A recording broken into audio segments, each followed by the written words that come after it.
കോൺസ്റ്റിറ്റ്യുവൻസിയുടെ തന്നെ മന്ത്രി 24 മണിക്കൂർ അങ്ങനെ ഞാൻ തന്നെ ക്യാബിനറ്റിനകത്ത് പിന്നെ ഇതുമായി ബന്ധപ്പെട്ട പഠനം നടന്നതിന് ശേഷം മതി ബാക്കിയുള്ള കാര്യങ്ങൾ. ആദ്യം എങ്ങനെയെങ്കിലും നമ്മൾ ഈ ദുരന്തത്തിൽ പെട്ടുപോയവരെ രക്ഷപ്പെടുത്തിയെടുക്കുക എന്നുള്ളതാണ്. രണ്ടാമത് ഈ ബോഡിയൊക്കെ കിട്ടിയതിന് ശേഷം പഠനവും കഴിഞ്ഞതിന് ശേഷം ബാക്കി കാര്യങ്ങൾ പറയാമെന്നുള്ളതാണ്. ഒരു ദുരന്തം ഉണ്ടാകുമ്പോൾ ഫസ്റ്റ് തന്നെ കയറിയിട്ട് നമ്മൾ എന്തെങ്കിലും അഭിപ്രായങ്ങൾ പറയുന്നത് ശരിയല്ല എന്നുള്ള ഒരു കാഴ്ചപ്പാടാണ് ക്യാബിനറ്റിനകത്തും മുഖ്യമന്ത്രി അടക്കമുള്ള ആളുകൾക്ക് ഉണ്ടായിരുന്നത്.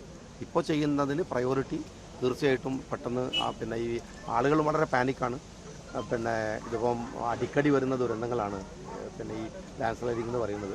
അപ്പോൾ വയനാട്ടിലെ തന്നെ പൊതുവിൽ വയനാട്ടിൽ ഉണ്ടാകാവുന്ന എല്ലാ വർക്കുകളും വയനാടിനെ പ്രത്യേകമായി എടുത്തിട്ട് തന്നെ പിന്നെ പരിശോധനകൾ നടത്തേണ്ടതുണ്ട് എന്നുള്ള ഒരു നിരീക്ഷണമാണ് പിന്നെ ക്യാബിനറ്റിൽ ഉണ്ടായിട്ടുള്ളത്. അപ്പോൾ അതുകൊണ്ട് പിന്നെ അത്തരത്തിലുള്ള ഒരു പഠനവും അത്തരത്തിലുള്ള ഇനി ഒരു തുടർ രീതികളുമായിരിക്കും ഗവൺമെൻറ് ഈ വിഷയത്തിൽ സ്വീകരിക്കുക.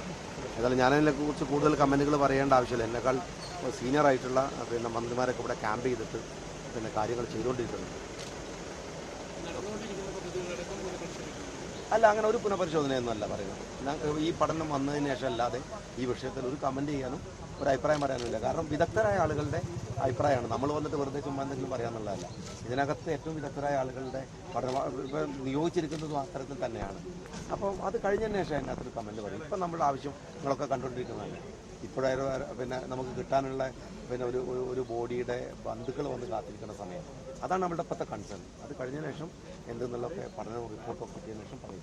ഏതായാലും വയനാട്ടിൽ നടത്തുന്ന വികസന രീതികളുടെ ഒരു പരിശോധന നിർബന്ധമായും ആവശ്യം, പ്രത്യേകിച്ച് വെസ്റ്റേൺ ഗഡ്സുമായിട്ട് ബന്ധപ്പെട്ടൊക്കെ വന്നിരിക്കുന്ന അഭിപ്രായങ്ങളൊക്കെ കൂടുതൽ മുഖവിലക്കെടുത്തിട്ട് തന്നെയായിരിക്കും പിന്നെ മുന്നോട്ടുള്ള പിന്നെ അഭിപ്രായങ്ങളും മുന്നോട്ടുള്ള പ്രവർത്തനങ്ങളൊക്കെ ഉണ്ടാവുള്ളൂ.